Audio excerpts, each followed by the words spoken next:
Ukraine ইস্যুতে রাশিয়ার সঙ্গে আমেরিকার শান্তি আলোচনার পরিপ্রেক্ষিতে জরুরি সম্মেলন ডেকেছেন ইউরোপীয় নেতারা। ইউক্রেন যুদ্ধের বিষয়ে আগামী সপ্তাহে এই সম্মেলন অনুষ্ঠিত হতে যাচ্ছে। ব্রিটিশ সংবাদ মাধ্যম বিবিসির প্রতিবেদনে এ তথ্য জানা গেছে। প্যারিসে অনুষ্ঠিতব্য সম্মেলনে ব্রিটিশ প্রধানমন্ত্রী কিয়ার স্টারমারের অংশ নেওয়ার কথা রয়েছে। স্টারমার বলেন, আমেরিকার সঙ্গে কাজ করে ইউক্রেনের ভবিষ্যৎ সুরক্ষিত করা এবং রাশিয়া থেকে আসা হুমকি মোকাবিলা করার ক্ষেত্রে ইউরোপকে অবশ্যই ন্যাটোতে আরও গুরুত্বপূর্ণ ভূমিকা নিতে হবে।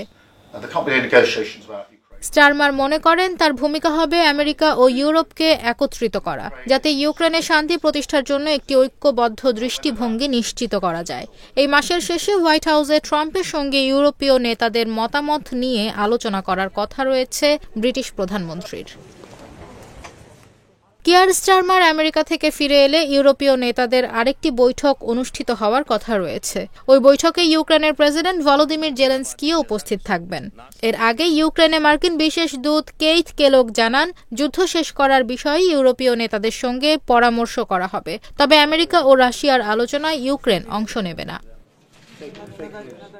আগামী কয়েকদিনের মধ্যে আমেরিকার মধ্যস্থতায় রাশিয়া ও ইউক্রেনের যুদ্ধবিরতি নিয়ে সৌদি আরবে আলোচনা অনুষ্ঠিত হতে পারে। মার্কিন জাতীয় নিরাপত্তা উপদেষ্টা মাইক ওয়ালস, পররাষ্ট্রমন্ত্রী মার্কো রুবিও এবং ট্রাম্পের মধ্যপ্রাচ্য বিষয়ক দূত স্টিভ উইটকফ সৌদি আরবে এই আলোচনায় অংশ নিতে পারেন। তবে ইউক্রেন বিষয়ক মার্কিন দূত কেইথ কেলগ এতে উপস্থিত থাকবেন না বলে জানা গেছে।